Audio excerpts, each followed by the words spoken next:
Hi everyone, it's Keren here from tuppencecoloured.co.uk. Thank you very much for joining me today. This is what I've been making lately. It's a little pizza box, a little gift box, and the reason why I made it was I've been making these paracord survival bracelets lately. It's called survival bracelet because it's got a little compass on it, and I thought that the compass theme and the I'm lost without you sentiment, I thought they went together rather well. So stick with me and I will show you how I made it.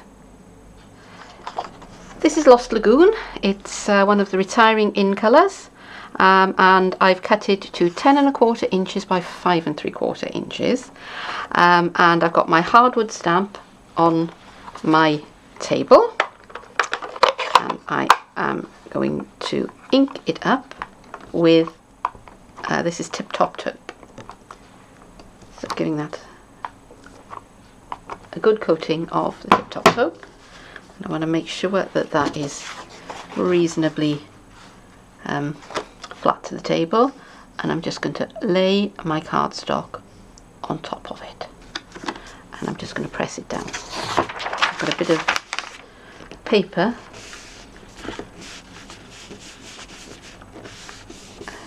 actually for this. It's not strictly necessary because the card actually covers the whole of the stamp.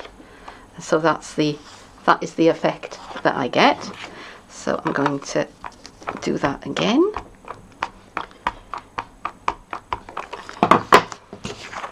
And I'm going to kind of eyeball where the edge of my wood is, and I'm going to pop that down and press it down again. And I'm sorry for the bouncing. It's because I work on a picnic table, which is quite flexible, so I'm hoping that iMovie is clever enough to get rid of those bounces, and that's what it's looking like so far. So just one little bit left to do. Again, ink up my stamp, and now this time I am going to need my handy bit of paper. So again, I'm going to kind of eyeball, push that up a bit where it comes to an end, and I'm going to drop that onto my stamp.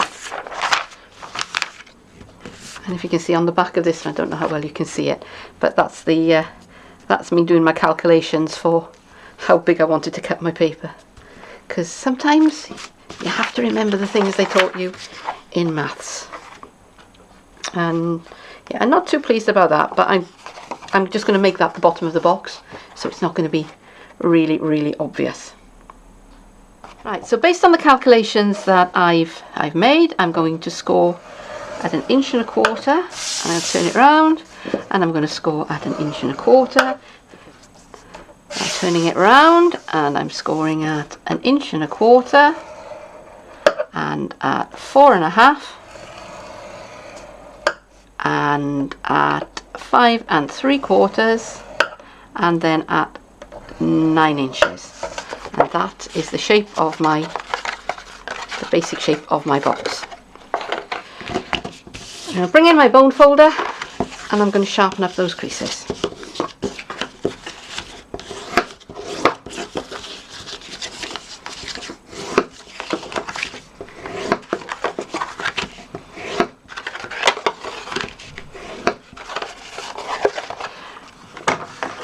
Now, with my scissors, I'm going to just snip up that section there, and I'm just going to take a snip out of it, and the same here, and just take just a snip, just a little bit.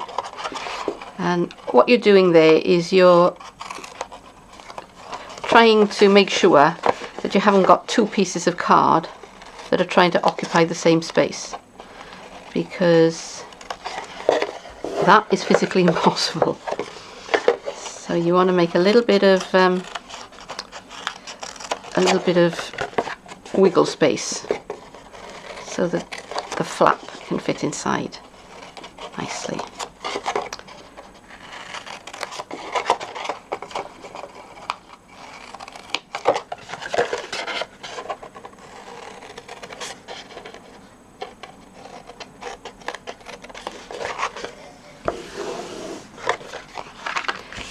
there we are. And I'm going to put that on one side before I stick it all together, because I want to work on the box topper.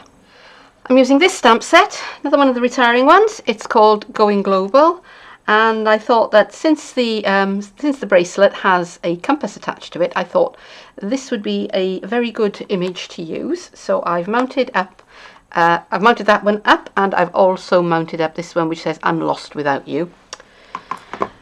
And I'm going to the compass first, so I have a piece of very vanilla cardstock, and I'm going to use Delightful Dijon ink. Making sure I've got a good coverage, and I've got my paper already. It's very vanilla, and I'm just going to press down.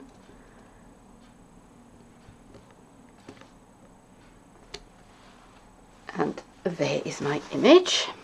So I'm going to let that sit for a moment to give it a chance to dry. Now this is a 1-inch strip of Delightful Dijon card, and this is my "I'm lost without you" sentiment. Make sure it's the right way up. Although it doesn't really matter because it's going onto this strip anyway. So I'm going to try and center it as far as I can. I think I'm a little bit high, but do you know what? We can deal with that. Actually, it's not too bad. I'm reasonably happy with that. Right, okie dokie. So again, put the lid on my ink and put them away. And I have my compass that I've stamped, and I've got a 2-inch circle punch. And if I've left myself enough space on this paper,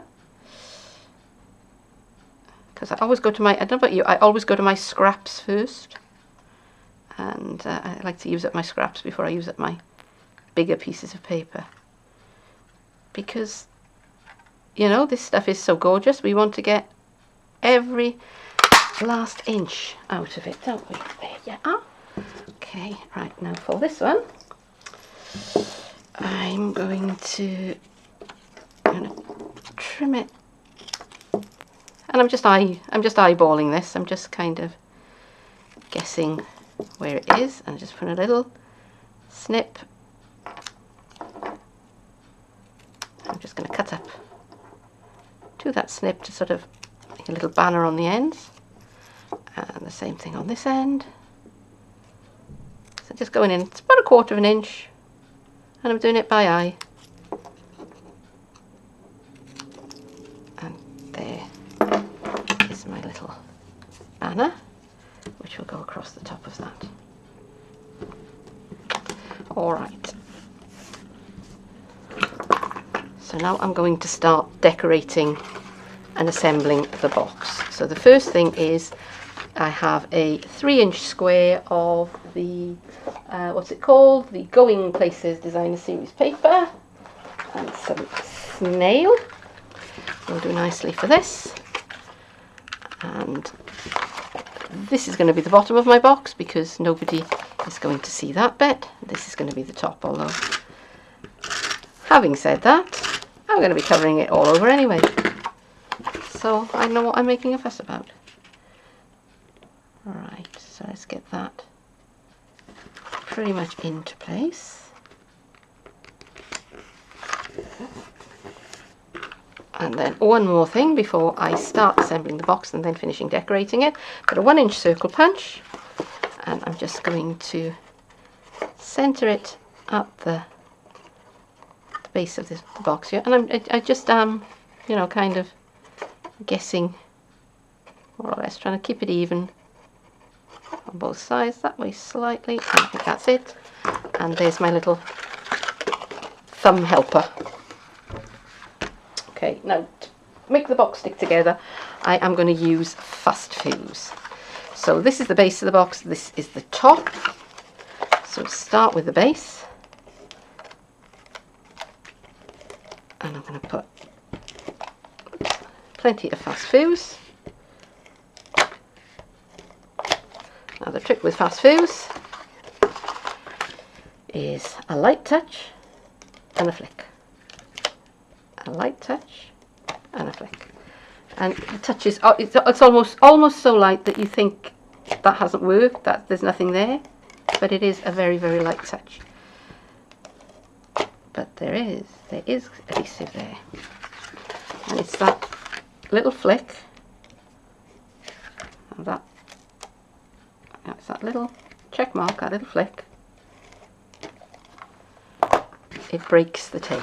Okay, right, so I'm going to do the base first, and when I'm doing the base and I'm bringing my edges together, I'm going to bring the edge right up to the end, and almost a little bit further beyond, because I want to make the base ever so slightly smaller than the lid, because that way you don't get that bulging happening when you close the box. So all the way up to the edge, and almost, but not quite beyond it, and almost. So there's the base. So if you look at the edges of the base, can you see? In fact, I think I've gone a little bit too far there, and I could probably do with coming in with the snips and adjusting it. Now I'm going to bring the lid over. I don't know where that came from, and wrap it round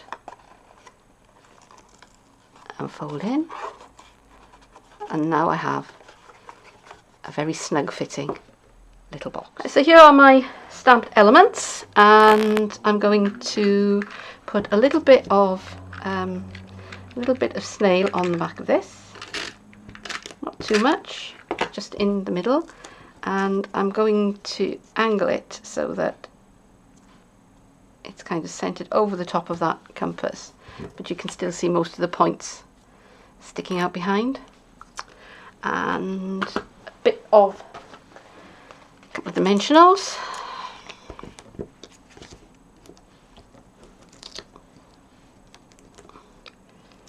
Onto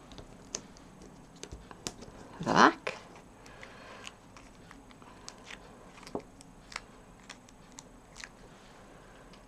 There we go. And that sits in the middle of the box. And there's my little gift box finished. So here's the box all finished. And I'm just going to put a bit of brown shredded tissue inside for my little paracord bracelet to fit in there. And there it is. That's a nice little gift for somebody. So I do hope that you've enjoyed this video, and if you have, then please do leave me a comment, leave me a like. If you really enjoyed it, then please do consider subscribing to my channel. I will be posting more soon, and I have a blog, and I have a Facebook page, and I have a Stampin' Up shop, and all of the details are underneath the video. But for now, thank you very much for joining me, and I hope that I'm going to see you again soon. Bye bye.